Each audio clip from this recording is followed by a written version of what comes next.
अलिशा अजून फोनवर बोलतच होती. तेवढ्यात मागून ईशा आली. कोणाशी बोलत आहेस आत्या? अलिशाच्या तर हातातून फोन पडायचा बाकी होता, पण तिने लगेचच गोष्ट सावरली. तिला क्षणभर वाटलं की ईशाने काही ऐकून तर नाही ना घेतलं. पण जेव्हा तिने ईशाच्या चेहऱ्यावर काहीच संशयास्पद हावभाव दिसले नाहीत, तेव्हा तिने हुश्य करत श्वास सोडला. अगं ईशा, माझ्या एका मैत्रिणीचा फोन होता. खूप दिवसांनी बोलणं झालं म्हणून गप्पा मारत होते. एनिवे, तुला मम्मा बोलवत आहेत. जाऊन त्यांच्याकडून विचार, काही काम असेल. अरे, हिला काय झालंय? काहीही बोलते. असो, मला काय, हिचं डोकं तर वेगळ्याच ट्रॅकमध्ये चालते. असं म्हणून ईशा तिथून निघून गेली. तेवढ्यात अलिशाने मोठा श्वास घेतला. हाय देवा, आज वाचले. नाहीतर या ईशाने तर मला घरातूनच हाकलून दिले असते. जर तिला कळालं असतं की मी तिच्या लाडक्या वहिनीची बदनामीचा प्लॅन बनवते. कोयल अंघोळ करून बाहेर आली. तिने हलकासा सूट घातलेला होता आणि ती खूपच ताजीतवानी वाटत होती. तिने केस ड्रायरने वाळवले आणि मोकळे सोडले. तेवढ्यात विवान खोलीत आला. कोयलला अशा रूपात पाहून त्याचं तिच्याकडून लक्षच हटेना. आता विवानचं कोयलबद्दलचं मत खूप बदलू लागलं होतं. तो आता तिला एका वेगळ्याच दृष्टीने पाहू लागला होता. कोयलला वाटलं की कोणीतरी तिच्या कमरेकडे पाहतंय. ती वळून पाहते तर समोर विवान होता. कोयलकडे पाहून विवान आपली नजर इकडे तिकडे करू लागला. मी हे सांगायला आलो होतो की उद्यासाठी तयार राहा. का? तुम्ही कुठे जाणार आहात का? मी नाही, आपण कुठे जाणार आहोत. म्हणजे मी म्हणालो ना, तयार राहा. पण कुठे? कोयलने आश्चर्याने विचारलं. टीना एका तिच्या कझनच्या बड्डेसाठी इन्व्हाइट करत होती. पण कोयल म्हणाली, तुम्ही जा ना, माझं तिथं जाणं काही फारसं आवश्यक नाही. कोयल थोडी घाबरतच बोलली, तुला जे सांगितलंय तेवढंच कर. आणि तुझं तिथं जाणं आवश्यक का नाही ते सांगशील जरा? नाही, मी फक्त असंच म्हणत होते. म्हणजे इतकं काय गरजेचं आहे? मी घरीच ठीक आहे. मला असल्या पार्टीची सवय नाही. मी तिथं जाऊन बोर होईन. तुम्ही प्लीज समजून घ्या. विवान थोडा चिडून म्हणाला, संध्याकाळी 7 वाजता तयार राहा. मी ऑफिसमधून आलो की लगेच निघणार आहे. कोयल थोडी अधिकच घाबरत म्हणाली, पण मला माहीतच नाही की मी काय घालावं. मला फारसं कळतही नाही की तिथले लोक कपडे कसे घालतात. पहिली गोष्ट, मी तुला दुसऱ्या ग्रहावर घेऊन जात नाहीये, म्हणून एवढं घाबरण्याची गरज नाही. आणि दुसरी गोष्ट, तुझा ड्रेस तुला उद्या संध्याकाळी मिळेल. अरे पण आपण इतकी शॉपिंग केली आहे, त्यातलंच काहीतरी घालते ना. मग ते कधी उपयोगात येणार? कोयल म्हणाली, तू काही शपथ घेतली आहे का माझं काही ऐकायचंच नाही असं? नाही, मी तर फक्त सांगत होते. जसं सांगितलं तसंच करेन. उद्या जी ड्रेस येईन तीच घालून तयार राहीन. कोयलने मान हलवून होकार दिला. तेवढ्यात एक सर्वंट जेवणाचं सांगायला आला आणि दोघं खाली गेले. सगळे डायनिंग हॉलमध्ये बसले होते. छान गप्पा चालू होत्या आणि अलिशा खूप आनंदी दिसत होती. शेवटी तिच्या नव्या नव्या साड्या ज्या आल्या होत्या. विवान बसताच आलिशाकडे बघून म्हणाला, काय झालं आत्या? तुमच्या चेहऱ्यावर तर संध्याकाळच्या रागाचं सावट सुद्धा नाहीये. लेखाजीने त्याच्याकडे कटाक्ष टाकला. विवान हसत हसत खाली बघून जेवायला लागला. तेवढ्यात लेखाजी म्हणाल्या, काय झालं बेटा? तुम्ही तर हनीमूनवर जाणार होतात ना, मग काय झालं? हो मम्मा, आम्ही लवकरच निघणार आहोत. ऑफिसचं थोडंसं काम आहे. 2-3 दिवसात पूर्ण करून मग मी आणि कोयल पॅरिसला जाऊ. आई मुलामधल्या या गोळ गप्पा सुरू होत्या. तेवढ्यात अलिशा म्हणाली, तसं कोयल सूनबाई, सांग ना, तू कुठे कुठे फिरली आहेस? कारण काय आहे ना, असे लोक जास्तीत जास्त आजूबाजूच्या गावांमध्येच फिरतात ना. म्हणजे तुझं पॅरिस तर पहिलंच परदेशातलं शहर असणार. अलिशा कोयलकडे घुरत म्हणाली. आता विवानला स्वतःवर संयम ठेवणं कठीण झालं होतं. तो काही बोलणारच होता. तेवढ्यात कोयल बोलली, आत्याजी, बरोबर म्हणालात तुम्ही. मी जरी फक्त आजूबाजूची शहरं आणि गावच पाहिली असतील, पण कॉलेजच्या प्रोजेक्ट्समुळे मला सगळीकडे फिरावं लागायचं. म्हणून संपूर्ण भारत पाहिलंय मी. आणि परदेश पाहण्याची मला फारशी इच्छाही नाही. जी आनंदाची भावना आपल्यासोबत आपल्या घरात राहण्यात आहे, ती कुठल्याही पॅरिस लंडनमध्ये नाही. पॅरिसला जाणं ही तर विवानजींची जिद्द आहे, नाहीतर मी कधीच गेले नसते. कोयल हे सगळं अलिशाच्या डोळ्यात डोळे घालून बोलली. चला, आता सुनबाईला ही जीभ आली. अजून थोड्याच वेळात सगळे मलाच बोलतील. अलिशा हे बोलत असतानाच लेखाजी तिचं बोलणं तोडत म्हणाल्या, अलिशा, काय चुकीचं बोलते कोयल? अगदी बरोबरच तर बोलली आहे. मी पण तेव्हापासून पाहते, तू तिच्या मागेच लागली आहेस. अरे नाही बोलली तरी वारंवार बेइज्जती तरी नको करायला. आतापर्यंत मी गप्प होते कारण वाटलं होतं की तू सुधारशील, पण तुझी सवय काही जात नाही. आग लावायचीच. आणि मीही शेवटचं सांगते, जर यापुढे माझ्या सुनबाईला काही बोललं तर माझ्यासारखी वाईट दुसरी कोणी नसेल. सगळ्यांनी पहिल्यांदाच लेखाजींना एवढ्या रागात पाहिलं होतं. त्या उठून तिथून निघून गेल्या. तेवढ्यात विवान म्हणाला, आत्या, जर तुम्हाला इथं कोणत्याही अडचणीशिवाय राहायचं असेल तर नक्की राहा, पण जर असंच वागायचं असेल तर समोर दार आहे, तुम्ही जाऊ शकता. कोयल चल, असं म्हणत विवान तिचा हात धरून तिला घेऊन गेला. ईशा, सर्वंटला सांग आमचं जेवण वर पाठवून दे, आणि पुढे मी नाही सांगणार तोपर्यंत कोयल खाली जेवणार नाही. ती आपल्या खोलीतच जेवेल. मला नाही आवडत की माझ्या बायकोची रोज कोणी बाहेरची येऊन बेइज्जती करावी आणि मग मला त्यांच्या बेइज्जतीचा अधिकार मिळावा. हे सगळं विवानने अलिशाच्या डोळ्यात डोळे घालून म्हटलं. ईशा म्हणाली, ओके भैया, मी पाठवते जेवण, आणि अलिशाकडे रागाने बघत तीही निघून गेली. विवान कोयलचा हात धरून वर खोलीत गेला. खाली अलिशा उभीच राहिली होती, चेहऱ्यावर अपमानाचा सावट. सगळे गेले तेव्हा अलिशा रागाने उठून उभी राहिली. ह्या मुलीने घराचं सगळं चित्रच बदलून टाकलं, सगळं बर्बाद करून टाकलं. सगळ्यांवर काय जादू केली आहे तिने? नाही, मी हे होऊ देणार नाही. खूप बेइज्जती सहन केली आता बघ तू, सगळ्यांसमोर तुझी बदनामी मी करूनच दाखवेन. अलिशाच्या डोळ्यात रागाने जळजळीत आग होती. इकडे विवान खोलीत आला आणि कोयल समोर बसला. कोयल म्हणाली, सॉरी, मी फक्त त्यांना उत्तर दिलं, मला ते बोलणं खटकलं म्हणून. माफ करा मला. विवानने कोयलकडे बघितलं आणि थोड्या रागात म्हणाला, तू काहीच चुकीचं केलं नाहीस. स्वतःसाठी उभं राहायला शिक. हे लोक तुला चिरडून टाकतील आणि मग तू असंच तडपत राहशील. स्वतःसाठी जगायला शिक. कोयलने मान हलवली. हो, आता ईशा जेवण पाठवेल, खाऊन घे, आणि आजपासून तू इथंच जेवण खाणार आहेस. जोपर्यंत आत्याजी आहे तोपर्यंत तू खाली नाही जाणार, कारण त्यांचा काही भरोसा नाही. कधी काय बोलतील सांगता येत नाही.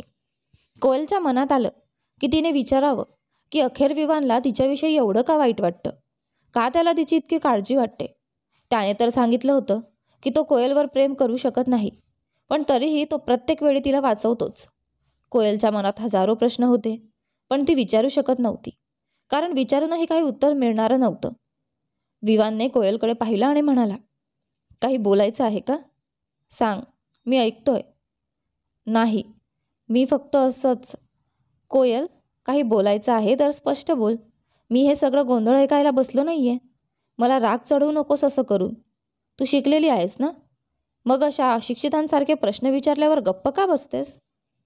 नाही, मला फक्त हे म्हणायचं होतं की लग्नाच्या पहिल्या रात्री तुम्ही मला सांगितलं होतं ना की तुम्हाला माझ्यावर प्रेम नाही, तुम्ही फक्त टीनावर प्रेम करता. पण तरीही का तुम्ही प्रत्येक वेळी मला वाचवता? प्रत्येक वेळी मी अडचणीत असते तेव्हा तुम्ही माझ्यासाठी देवासारखे येता का? विवान, मी नाही म्हणत की मी काही गैरसमज करून घ्यावा, पण मला वाटतं की पुढे जाऊन मला त्रास होऊ नये म्हणून मी हे विचारते. तुम्ही टीनाला सांगितलं होतं ना की 1 वर्षानंतर मला सोडून द्याल, मग आता का माझ्याशी असं वागता? तुमचा हा चांगुलपणा, तुमचं वागणं मला तुमच्याकडे ओढून नेतंय, आणि मग जर तुम्ही मला तुमच्याजवळ आणून पुन्हा दूर केलं तर मी संपून जाईन. विवान, कृपया माझ्यावर दया करा. विवान शांतपणे कोयलचं बोलणं ऐकत होता. मग तो एकदम शांत झाला आणि तिला पाहत म्हणाला, श्श, शांत, अगदी शांत. सगळ्यात आधी मी फक्त टीनावर प्रेम करतो, आणि माझं प्रेम खोटं नाही की असंच सोडून देईन. दुसरं, यू आर माय वाईफ. फक्त 1 वर्षासाठीच का असे ना, पण तू आहेस ना माझी पत्नी, आणि मला हे नकोय की तू इथे असताना तुला काही त्रास व्हावा. तू माझी जबाबदारी आहेस जोपर्यंत इथे आहेस, आणि मला माझी जबाबदारी कशी निभवायची ते माहीत आहे. पण मग त्यानंतर काय? जेव्हा तुम्ही मला सोडून द्याल तेव्हा मी काय करू? कसं जगू? कोण वाचवेल मला मग? हे सगळं आधीच का नाही ठरवत? इतक्यात सर्वंट जेवण घेऊन आला. विवान उठून उभा राहिला आणि म्हणाला, तुझे प्रश्न, त्यांची उत्तरं माझ्याकडे नाहीत. उठ, जेवण कर, माझी वाट पाहू नको, मी उशिरा येईन. खरंच विवानकडे कोयलच्या प्रश्नांची उत्तरं नव्हती. तो म्हणत असे की त्याला कोयलवर प्रेम नाही, पण तिच्याविषयी त्याच्या मनात भावना निर्माण होत चालल्या होत्या. जसं काही त्याचं मन त्याच्याच शब्दांना नाकारत होतं. विवान कार घेऊन निघून गेला होता, पण कोयल एकदम जणू थिजूनच गेली होती. तिला अजूनही काही कळत नव्हतं. तिला वाटत होतं की विवानच्या मनात भावना निर्माण होत आहेत, पण खरं तर तसं काहीच नव्हतं. विवानचं मन असंच होतं, स्थिर, थंड. हे लक्षात येताच कोयलच्या डोळ्यात अश्रू आले. सोड ना कोयल, त्याने काही वचन नव्हतं दिलं तुला. तूच चुकीच्या समजुतीत राहिली, आणि आता त्याची शिक्षा तूच भोग. हे मनात ठरवून कोयलने थोडं जेवण केलं आणि सेवकाला सांगून दिलं. नंतर ती खिडकीजवळ जाऊन बसली. थंडगार वारा आणि चंद्राची कोवडी किरणं तिच्या चेहऱ्यावर पडत होती आणि ती प्रकाशाची ऊब अनुभवत होती. तिला सहन होत नव्हतं आणि मग ती थेट बाल्कनीत गेली. 4 खुर्च्या पडलेल्या होत्या आणि एक झुला. कोयल त्या झुल्यावर बसली आणि तिच्या मनात विवानसोबत घालवलेले प्रत्येक क्षण उजळून निघाले. कधी तो सोफ्यावर बसलेला दिसायचा, कधी बाहेर लॉनमध्ये, कधी तिच्या शेजारी, कधी तिचे केस मागे सारताना. तिला सगळीकडे फक्त विवानच दिसत होता. दुसऱ्या शब्दात सांगायचं तर कोयलला विवानवर प्रेम झालं होतं, पण कोयल स्वतःच त्या गोष्टीला नाकारत होती. सगळीकडे त्यांचं दिसणं, अचानक हरवून जाणं, त्याच्या प्रत्येक गोष्टीचं आपल्याला आवडणं, त्याची उपस्थिती जाणवणं, ज्या गोष्टी त्याला आवडतात त्या आपल्यालाही आवडायला लागणं, हे सगळं तर प्रेमच असतं ना. हो कोयल, तुला प्रेम झालंय. पण दुःखाची गोष्ट ही आहे की तू तुझं मन ज्याला दिलंस त्याच्या मनात आधीच दुसरी कोणीतरी बसलेली आहे. तुझ्या हृदयात त्याचं प्रेम पहिलं आहे, पण त्याच्या हृदयात तू दुसरीही नाहीस. तिथे आधीपासूनच कोणीतरी राज्य करत आहे, जी त्याची आहे, आणि तू त्याच्या दृष्टीने कुठेही नाहीस. तो तुझ्याशी सहानुभूती दाखवतोय कारण तू त्याच्या घरात राहतेस, त्याच्या आईची आवड आहेस, म्हणून तुझ्याशी सौम्य वागतो, जेणेकरून त्याचं स्वतःचं नाव खराब होणार नाही. कोयल स्वतःशीच बोलत होती. तिच्या हृदयात कुठेतरी खूप खोल दुखणं होतं. हे पहिल्या प्रेमाचं दुखणं होतं. ते पहिलं प्रेम जे तिला मिळत नव्हते. तिच्या हृदयात आता विवानच धडकत होता. तो तिच्या प्रत्येक श्वासात होता. ती विवानचं प्रेम मिळवण्यासाठी तळमळत होती, पण ती हेही जाणून होती की विवान, तो विवानच आहे. तो त्याच्यावरच प्रेम करतो ज्यावर त्याचं मन आहे. कोयलच्या डोळ्यांतून कुठेतरी एक अश्रू निघून गेला. तो अश्रू होता आपल्या प्रेमाला दुसऱ्याचं होताना पाहण्याचा. कोयल तशीच झुल्यावर बसलेल्या बसलेल्या कधी झोपी गेली तिलाही कळलं नाही. त्या गारठलेल्या चांदण्यांनी भरलेल्या रात्री तिच्या डोळ्यांना झोप लागली होती. अशाच झोपेत किती वेळ गेला काही कळलंच नाही. रात्रीचा कोणता प्रहर होता हेही ठाऊक नव्हतं, पण कोयलला एका ओळखीची, मनात घर करून गेलेला सुगंध जाणवला. तोच सुगंध जो तिच्या हृदयाच्या कप्प्यात कुठेतरी बसलेला होता. आणि तो स्पर्श ती मरणानंतरही विसरू शकत नव्हती. तो स्पर्शच असा होता. काही तो नाही. तो कुठे असेल? तो तर बाहेर गेला ना, इथे का येईल? पण तरीही तिने आपले झोपेने भारलेले डोळे हळूच उघडले. समोर विवानचा सुंदर चेहरा होता. तोच चेहरा जो काही दिवसांपासून तिच्या मनात बसलाय, ज्याला ती कितीही प्रयत्न करून मनातून काढू शकत नव्हती. पण फार झोपेमुळे तिने पुन्हा डोळे बंद केले. विवानने जेव्हा पाहिलं की कोयल झुल्यावर झोपली आहे, ती निराकस सुंदर कोयल त्याला तिच्याकडे ओढून घेत होती आणि विवान ओढला जात होता. त्याने पाहिलं की कोयल थोडीशी कुळकुळत झोपली होती. गार वाऱ्याची झुळूक तिला थरथरवण्यासाठी पुरेशी होती. विवाननं सावधपणे कोयलला उचललं. अगदी जणू ती एखादी लहानशी मुलगी असावी. अशा प्रेमानं उचललं की जरा जोरात पकडलं तरी कोयल जागी होईल. विवानने तिला उचलून आत नेले आणि तिच्या बेडवर नीट झोपवलं. कोयल अगदी निष्पाप मुलासारखी गाढ झोपली होती. विवानने तिला नीट चादरीत झाकलं आणि स्वतः जाऊन सोफ्यावर झोपला. विवान स्वतःशी बोलायला लागला. तू काय आहेस? तू मला एक वेगळाच विवान बनवून टाकलास. मला काहीच कळत नाही. का तुझ्याशी इतकं जोडलेलं वाटतंय? माझं मन इतकं कमजोर नाही की कुणासाठीही धडधडेल. पण तू असं काय केलंस की मी तुझ्याकडे खेचला जातोय. मी विवान रॉयल आहे, कोणी साधासुद्धा नाही. माझं मन एवढं हलकं नाही की कुणालाही जवळ येऊ देईल. मी वचन दिलं होतं, माझ्या प्रेमावर फक्त एकाचीच हक्कदारी असेल, ती म्हणजे टीना. तिच्याशिवाय मी दुसऱ्याला इतकंही जवळ येऊ देणार नाही. विवानचे डोळे बंद होईपर्यंत त्याच्या डोक्यात हेच विचार चालू होते. सकाळचे 8 वाजत आले होते आणि विवान ऑफिससाठी तयार होत होता. तेवढ्यात कोयलची झोप उघडली. स्वतःला बेडवर पाहून ती चकित झाली. मी इथे कशी आले? आणि मी बेडवर का आहे? मला तर सोफ्यावर झोपलेलं हवं होतं ना. मी तुला इथे आणलं, विवान म्हणाला, आणि प्रत्येक वेळेस तूच सोफ्यावर झोपशील असं काही नाही. पण विवान, यात काही चुकत नाही. मला सोफ्यावर नीट झोप लागत असेल, पण आत्तापासून तू बेडवरच झोपशील. आणि दुसरी गोष्ट, मी ऑफिससाठी निघतोय. अगदीच 7 वाजता गाडी घरासमोर हॉर्न वाजवेल. त्याआधी काहीही गरज नाही तुला. आणि ड्रेस येईल तेव्हा ईशा तुला मदत करेल. Got it? विवान एकदम एकत्र इतक्या गोष्टी बोलून गेला, पण कोयलही प्रत्येक गोष्टीला हं करत होती. विवान शेवटचं एक नजर कोयलकडे टाकून ऑफिससाठी निघून गेला. कोयल अजूनही आळसातच बसलेली होती. मग ती अंघोळ करून आली. तिने एक साधा सूट घातला होता, कारण तिला आज तिच्या खोलीतच राहायचं होतं. ती शक्यतो आत्यासमोर येणं टाळत होती. कोयल अंघोळ करून बाहेर आली तर समोर ट्रॉलीत ब्रेकफास्ट तयार होता आणि बाजूला सेवक उभा होता. मॅडम, ब्रेकफास्ट करून घ्या. चहा कॉफी पाठवतो लगेच. तिने हळूच मान हलवली आणि नाश्ता करू लागली. सुमारे 1 तासाने सेवक ट्रॉली घेऊन गेला आणि दुसऱ्या ट्रॉलीत चहा, coffee, sandwich, pizza, chocolates, juice, फळं, ॲव्होकाडो ब्रेड अशा सगळ्या गोष्टी होत्या ज्या कोयलला खूप आवडायच्या. मॅडम, सरांनी सांगितलंय जेवणाची वेळ होईपर्यंत तुम्ही हे सगळं खात राहा. कोयलच्या चेहऱ्यावर पुन्हा एक स्मित आलं. किती काळजी घेत होता तो तिची. कोयलने डोकं हलवलं आणि चहाचा मग घेऊन बाल्कनीत आली. आजचं हवामान खूप छान होतं आणि तिची बाल्कनी ही अशी होती की तिथे ऊनच येत नसे. संपूर्ण बाल्कनी फुलांनी भरलेली होती. ती दिसायला अतिशय सुंदर वाटत होती. आज थोडे थोडे ढगही होते. कोयलने चहाचा मग हातात घेतला आणि आपला फोन घेऊन बसली. ती अजून फोन चेक करत होती तेवढ्यात तिला एक फोटो दिसला. ती त्या मॉलची होती जिथे ती ड्रेस निवडायला गेली होती. तिने तो फोटो झूम करून पाहिला तर मागे टीना बसलेली होती. पण ती एकटी नव्हती. तिच्यासोबत अजून कोणीतरी होतं. पण तो कोण होता? त्या माणसाचा फक्त पाठचा भागच दिसत होता. हा फोटो कोयलने खरं तर यासाठी घेतला होता की जो ड्रेस ती ईशासाठी निवडणार होती तो ड्रेस आधीच कोणीतरी घेतली होती, म्हणून तिने तो फोटो काढला होता म्हणजे तशीच एखादी ड्रेस ती ईशाला गिफ्ट करू शकेल. पण हे मात्र तिने कधीच विचारात घेतलं नव्हतं. ती टीनाच्या सगळ्या मैत्रिणींना भेटली होती आणि ज्या पद्धतीने टीना त्या माणसाचा हात पकडून बसली होती ते पाहून असं वाटत होतं की त्यांच्यामध्ये खूप प्रेम आहे. पण कोयलच्या लक्षात येतच नव्हतं की हा माणूस नेमका कोण आहे. त्या माणसाच्या पाठमोऱ्यावरून तिला एवढं नक्की जाणवलं की टीना काहीतरी विवानपासून लपवत आहे.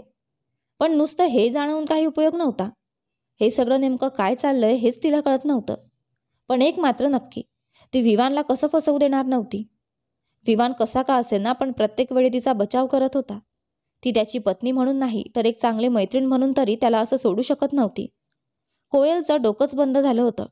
ती विचार करतच राहिली की आता काय करावं. तेवढ्यात तिच्या डोक्यात एक कल्पना आली. आज रात्री ती टीनाच्या पार्टीला जाणार होती. काय माहीत, तिथेच कदाचित टीनाविरोधात काही पुरावा मिळेल. आता मात्र ती ठरवूनच होती. टीनाला ती असं सोडणार नव्हती. कोयल अजूनही टीनाविषयी विचार करत बसलेली होती. तेवढ्यात कोणीतरी दारावर टकटक केलं. कोयलने जसा दरवाजा उघडला, समोर ईशा उभी होती. हसत हसत कोयलकडे बघत, हॅलो माय ब्युटिफुल बहिणी, कशा आहात तुम्ही? अरे ईशा, हां मी ठीक आहे.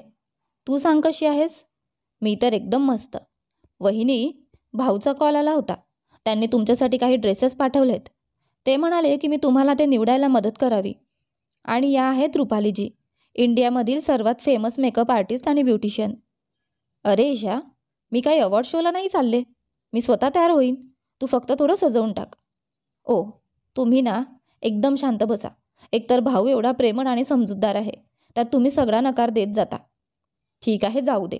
असं म्हणताच कोयलला लक्षात आलं की सगळे अजून बाहेरच उभे आहेत. तिने त्यांना आत बोलावलं. ईशा आणि रुपाली बाहेर बाल्कनीत बसल्या आणि दरम्यान कोयलच्या खोलीत मोठमोठ्या फॅशन डिझायनर्सच्या ड्रेसेस मांडल्या गेल्या. नंतर कोयलही त्यांच्याकडे जाऊन बसली. ऐक ईशा, अजून वेळ आहे ना? पार्टी संध्याकाळी 7 वाजता आहे. मग आपण आधी जेवून घेऊ. रुपालीजी पण लंच करून घेतील. त्यानंतर 4 वाजता मी तयार होईन. ओके वहिनी, जसं तुम्हाला योग्य वाटतं, ईशा हसून म्हणाली. तेवढ्यात रुपाली ईशाकडे वळून म्हणाली, वा ईशा, तुझी वहिनी तर खूपच सुंदर आहे. आणि अजून तर बघ, मेकअप शिवायही इतकी सुंदर दिसते. मग जेव्हा तयार होईल तेव्हा तर सगळ्यांचं लक्ष तिच्यावरच असेल. काय वहिनी? कोयलला अजून डोकं खाली घालते. त्या तिघही अशाच गोड गप्पांमध्ये रंगल्या होत्या. तेवढ्यात रुपाली म्हणाली, आपण लंचच्या आधी ड्रेस निवडून टाकूया, मग शांतपणे जेऊ. कोयल आणि ईशाने होकार दिला. कोयलच्या खोलीत खूप साऱ्या ड्रेसेस होत्या. आता ती तिघी निवड करत होत्या. काही कोयलला आवडत होत्या, काही ईशाला, काही रुपालीला. पण काही केल्या एक ठरवता येत नव्हती. खूप विचार करूनही निर्णय होत नव्हता. शेवटी ईशा म्हणाली, वहिनी, असंच चाललं तर रात्र होईल आणि पार्टीचं काही नसेल, पण ड्रेसेस मात्र आपण निवडतच राहू. कोयल म्हणाली, काय करू ईशा, सगळ्याच इतक्या सुंदर आहेत की समजतच नाही कोणती निवडू. तेवढ्यात ईशाच्या डोक्यात एक कल्पना आली. तिने सरळ विवानला व्हिडिओ कॉल केला. विवानसुद्धा त्यावेळी एक मीटिंग संपवून बसलेला होता, म्हणून त्याने लगेच कॉल उचलला. कॉल उचलण्यापूर्वीच तो स्वतःशी म्हणाला, ही मुलगी ना परत ड्रेसमध्ये कन्फ्यूज झाली असेल आता. कॉल उचलताच ईशा म्हणाली, भाऊ बघा ना, वहिनी ड्रेस निवडू शकत नाहीत. तुम्हीच हेल्प करा ना. विवान थोडासा रागावून म्हणाला, अरे ड्रेस निवडण्यात काय एवढं मोठं काम आहे? ही सुद्धा काही मोठी गोष्ट झाली का? भाऊ तुम्हाला माहिती नाही, पण मुलींसाठी सगळ्यात मोठं आणि अवघड काम म्हणजे ड्रेस निवडणं असतं. ईशा हसून म्हणाली, ठीक आहे, हे सगळं नंतर बोलू. आधी वहिनीची मदत करा. विवानने फोनचा कॅमेरा ऑन केला आणि सगळ्या ड्रेसेस पाहिल्या. त्याची नजर एका ड्रेसवर येऊन थांबली. एक रॉयल प्रिन्सेससारखी ब्लॅक ड्रेस. ती इतकी सुंदर होती की कुणालाही मोहवून टाकेल. विवान लगेच म्हणाला, डन. कोयललाही तीच ड्रेस आवडली होती, पण तिच्या किमतीचा टॅग पाहून ती थोडी अवघडली. तिला वाटलं विवान विचार करेल की मी सगळं महागडच निवडते, पण तिला हे माहिती नव्हतं की विवानला महाग वस्तू न घेणं जास्त त्रास देतं. कोयलने हेही जाणवलं की तिची आणि विवानची पसंती खूप मिळती जुळती आहे. नंतर विवानने ईशाला म्हटलं, फोन कोयलला दे. कोयल थोडीशी घाबरली, पण तिने ईशाच्या हातातून फोन घेतला. विवान म्हणाला, तुला ड्रेस आवडली ना? कोयलने मान हलवत हळूच हो म्हटलं. पहा कोयल, ड्रेस तू घालणार आहेस म्हणजे पसंतीही तुझीच हवी. मी फक्त मदतीसाठी होतो, कारण तू कन्फ्यूज होतीस. अजूनही तुला काही वेगळं हवं असेल तर नक्की सांग. नाही नाही विवान, मला अजिबात काही नको. हीच ड्रेस हवी आहे, कोयल म्हणाली. विवानने ईशाला सांगितलं, ऐक ईशा. हां बोला भाऊ, ईशा म्हणाली आणि कोयलकडून फोन घेतला. हे ड्रेस निवडण्यासाठी पाठवली होती, कारण यातून आणखी काही चांगल्या ड्रेसेस मिळतील का ते पाहायचं होतं.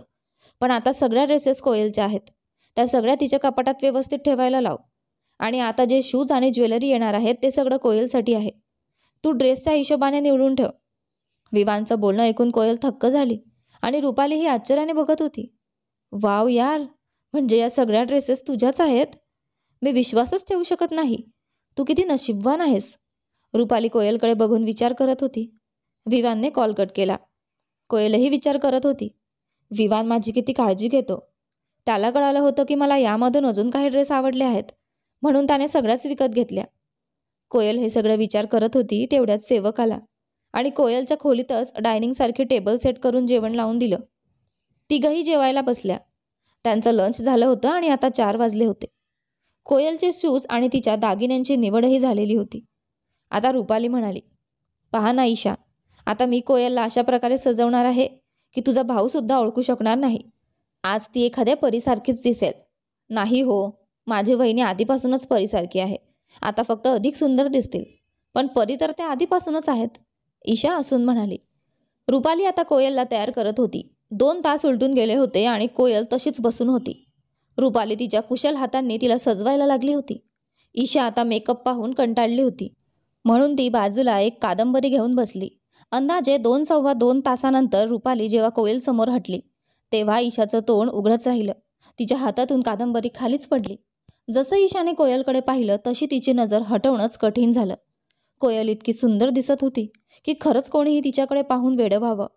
रुपाली हसून म्हणाली, काय मग, कशी वाटली तुझी वहिनी? ईशा? ईशाच्या तोंडातून शब्दच निघाले नाहीत. Wow Rupali, wow. वहिनी, खरंच आज मला तुमच्यावरच प्रेम वाटायला लागलं. तुम्हाला पाहून तर आज विवान भैयाच्या हृदयात वीज पडेल. कोयलने अजून स्वतःला पाहिलं नव्हतं, म्हणून तिला वाटत होतं की ईशा इतकी तारीफ का करते. पण जेव्हा तिने स्वतःला पाहिलं, तिला स्वतःकडूनच नजर हटवणं कठीण झालं. खरंच आज तिचा पूर्ण कायापालट झाला होता. जे लोक आधीच सुंदर असतात आणि जेव्हा त्यांना सजवलं जातं तेव्हा त्यांचं सौंदर्य अगदी झळकून दिसतं, तसंच काहीसा प्रकार कोयलसुद्धा दिसत होती. तेव्हाच ईशाने कोयलकडे पाहून थट्टा करत म्हटलं, ए बाई, इथे ये जरा. तुला नजर लागायच्या आधी नजर उतरवते. तुला पाहून लोक वेडेपिसे होतील. कोयलने हसून तिच्या खांद्यावर हलकं मारलं. तू पण ना ईशा. तेव्हाच बाहेर गाडीचा हॉर्न वाजला. चल ईशा, मी निघते, नाहीतर विवान ओरडतील. तू आईला सांग मी निघाले, कोयल म्हणाली. अगं थांब तरी. कोणाला थांबतच नाही. एवढी कुणाला भेटायची घाई, ईशा मिश्किलपणे म्हणाली. कोयल हसली आणि म्हणाली, ठीक आहे, मी निघते. तू काही बोलू नकोस आता. ईशा तिला मिठी मारते आणि म्हणाली, हो जा जा, मी तर फक्त मस्करी करत होते. कोयल बाहेर निघाली. जसं तिने घराचा दरवाजा उघडला, समोर एक मर्सडीज उभी होती. त्यात विवान बसून कोयलची वाट पाहत होता. कोयल एखाद्या राजकन्येसारखी दरवाजा उघडत बाहेर आली. जसं विवानचं लक्ष कोयलवर पडलं, तसं त्याला आपली नजर हटवणंच विसरलं. असं वाटत होतं जसं आकाशातून एखादी अप्सरा पृथ्वीवर उतरून येत आहे. हळूहळू चालणारी कोयल विवानला अशी भासत होती जणू ती थेट त्याच्या हृदयावर पावलं टाकत चालली होती. विवानने गाडीचा दरवाजा उघडला आणि कोयलचा गाऊन हलक्या हातांनी उचलून तिला सावधपणे आत बसवलं. कोयलचे हृदय जोरजोराने धडकत होतं. इतक्या देखण्या रूपात विवानसमोर यायला तिला फारच लाज वाटत होती. विवान गाडीत बसला आणि त्याने कोयलची सीट बेल्ट लावली. सीट बेल्ट लावताना विवानचे केस कोयलच्या चेहऱ्याला स्पर्शून गेले आणि त्या क्षणी दोघंही क्षणभर एकमेकांच्या सुगंधात हरवून गेले. पण मग त्यांना भान आलं आणि ते नीट सरळ बसले. विवान गाडी चालवत होता, पण त्याचं लक्ष पुन्हा पुन्हा कोयलकडे जात होतं. त्याची नजर काही केल्या कोयलवरून हटत नव्हती. बराच वेळ झाला तरी कोयलला हे सगळं थोडं अजीब वाटू लागलं. शेवटी तिने विचारलं, आपण मला असं वारंवार का पाहत आहात? मी चांगली दिसत नाही का?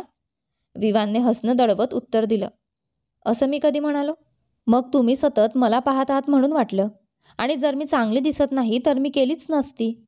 आणि खरं सांगायचं तर मला अजूनही थोडी भीती वाटते. विवानने हलकेच तिच्या ओठांवर बोट ठेवला आणि म्हणाला, श्श, एक शब्द नाही अधिक. तू खूप सुंदर दिसतेस, खूपच जास्त.